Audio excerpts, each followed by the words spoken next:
Un moment d'exception avec Roberto Alagna et Jean-Félix Lalanne, réunis sur scène pour un concert Boulevard des Italiens. Entre virtuosité musicale et émotion partagée, le public a pu vivre une soirée unique où l'opéra rencontre la guitare dans une harmonie inoubliable. C'est vrai qu'Al Capone, ça a été le moment, grâce au confinement, on a finalement réussi à se rencontrer et avoir le temps d'écouter ce que faisait l'autre. Voilà, donc lui, il avait eu cette idée avec Al Capone, il a réussi à me convaincre, je suis venu écouter chez lui au studio ses maquettes, il y avait rien, il n'y avait pas de voix, il n'y avait rien, c'était quelques accords plaqués comme ça, mais je me suis tout de suite rendu compte de la qualité. Moi, je le connais bien, je sais qu'il a un grand talent, et voilà, une fois que je suis séduit, moi je fais tout pour défendre l'œuvre. Quand je me jette à l'eau, j'ai envie de dire, je le fais avec tout mon cœur et j'essaie vraiment d'arriver jusqu'à la berge. En fait, c'est vrai que ça faisait très longtemps qu'on voulait travailler ensemble. C'est vraiment comme un arc tendu. On a attendu longtemps à chaque fois. En plus, Roberto, il était toujours pris 4-5 ans à l'avance. Donc, il me disait, écoute, dans 4-5 ans, du coup, je lui proposais l'année d'après pour les 4-5 ans. Il fait, ah ben non, mais maintenant, c'est parti pour 4-5 ans. Donc, à chaque fois, ça se décalait.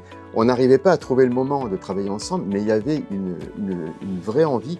Il y avait déjà une forme d'instinct où on savait qu'il allait se passer quelque chose dès qu'on allait commencer. C'est vrai que le confinement, forcément, tout s'est arrêté pour lui comme pour le monde entier. Donc j'en ai profité, je dis maintenant, viens écouter. Et on a pu partir, le monde était à l'arrêt, donc on a pu revenir à l'essentiel, c'est-à-dire à l'artistique. Et là, on s'est retrouvés tous les deux sur un projet.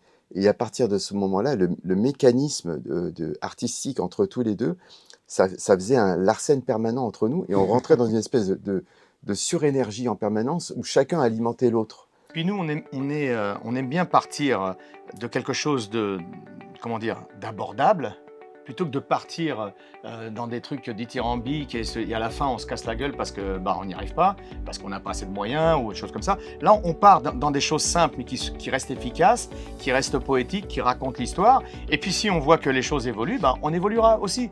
Voilà, parce que les idées, on en a. Hein. Nous, on est même parti vers des films, des trucs. Donc parce qu'on est comme ça, on se projette. Donc on se dit tiens, on pourrait en faire un film, ça ferait un truc sympa, etc. Mais là, ce qu'on va faire, c'est déjà un tour de chant qui racontera l'histoire avec danseurs, avec des lumières, des choses comme ça, et puis avec une histoire à rebondissement. On a déjà notre équipe, on a déjà nos chanteurs, on n'a pas de... comment dire, nous on aime bien travailler ensemble, on va pas chercher obligatoirement les stars, ceux qui sont bankable, machin. Non, on se lance comme ça aussi avec une troupe. Voilà. Ouais. On aime bien ça. Et d'ailleurs, c'est beaucoup la troupe de Capone, c'est les copains. Qui était dans Hors-la-Loi, c'est les copains, donc eux seront là aussi. Et voilà, on a des petits nouveaux qu'on a rencontrés et qu'on aime beaucoup. Voilà, mais vous le verrez ça tranquillement. Donc il y aura à peu près 6 chanteurs. Ouais, il y a 7 personnages sur scène. Voilà, 7 personnages. Et puis on a des danseurs. Et puis il y a même ma fille Malena qui joue la voix de la Madone et qui est aussi en même temps la maman de Caruso, mais aussi la maman de tous ces jeunes gangsters, on en a parlé de ce gang. Et voilà, donc il y a quelque chose d'hyper touchant. Et d'ailleurs, c'est avec une scène avec la Madone qui ça va se terminer, puisqu'on sait que Caruso est mort dans son hôtel. Donc il y aura cette mort sur scène et qui est hyper émouvante. Nous, quand on l'écoute, on a les larmes aux yeux. Ouais. T'as spoilé la fin.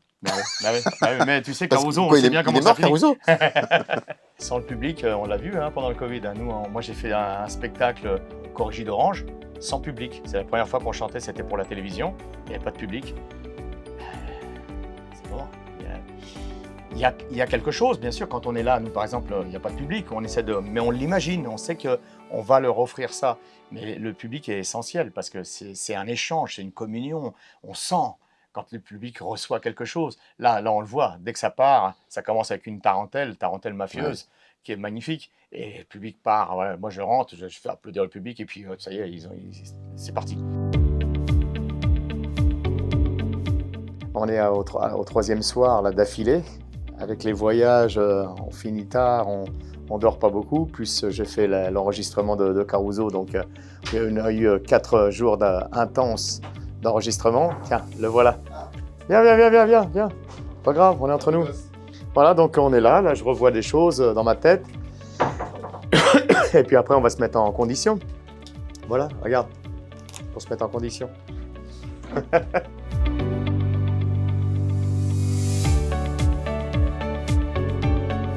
Ça fait des années que j'apprécie énormément ce qu'il fait, toutes ses chansons, surtout les chansons siciliennes. Puis moi d'origine sicilienne d'abord, et puis je suis aussi chanteur, donc c'est un peu mon mentor, donc je viens le voir et j'ai eu l'occasion de Brignoles qui l'offre le concert gratuitement, donc c'était une occasion pour revoir Roberto Alagna. Alors j'aime tout, son bel canto, l'opéra, tout ça, mais ce que j'aime aussi, c'est quand il fait du Mariano aussi. Ah, ça c'est super. Ce que j'aime, c'est qu'il est près de son public et il vient le rencontrer. Parce que quand on est ténor, on a plutôt, enfin, il fait aussi de l'opéra et j'adore l'opéra, mais de venir voir son public, le public de tous les jours, je trouve ça très généreux de sa part. Eh ben, on va découvrir encore un lieu, tu vois. C'est ça la magie de ce métier, c'est qu'on va partout, tu vois. Et grâce à ce genre de programme, eh ben, je peux aller à la rencontre d'un nouveau public qui ne va pas souvent à l'opéra, qui va peut-être jamais. Voilà. Voilà, tu vois, on a un jeune là qui va faire ma première partie, Gianni.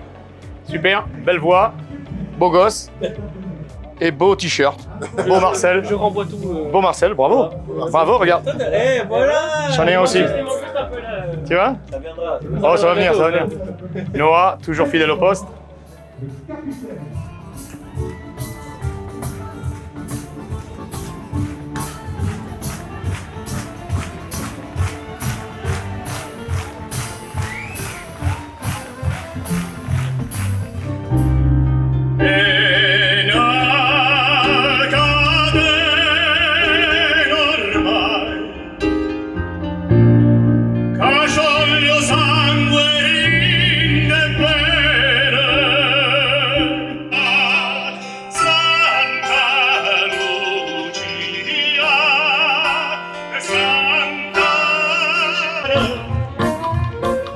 Quando sul famore sotto la luna, come dove in capo di I love you.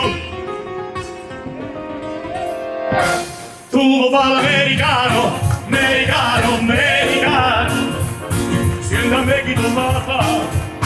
Tu vuoi vivere alla moda, ma se bevi whisky e soda, vedo tutta la verità, che mamma te può capire. E passa sotto sto balcone, ma tu sei guaglione, tu non conosci femmine, sei ancora così giovane, tu sei guaglione che devi seccare da più cavallone, che vuole di sti lacrime, vanno in un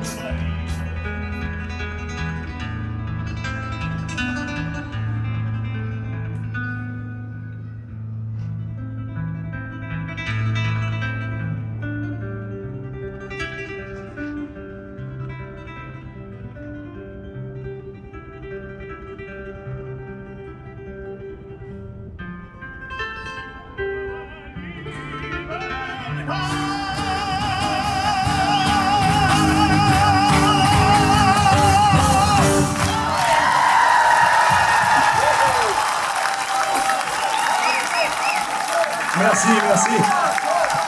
Merci. On s'est régalé, on s'est régalé. C'était vraiment bien. D'ailleurs, ben, Ça se voit. tu as vu le public content, nous aussi. Ah oui, oui. Voilà, maintenant on est content pour repartir Oui, c'est ça, pour en de fait. nouvelles aventures Voilà, ça s'achève pour recommencer sur ouais. autre chose. sur autre chose. Ça s'achève jamais en fait. À bientôt les amis.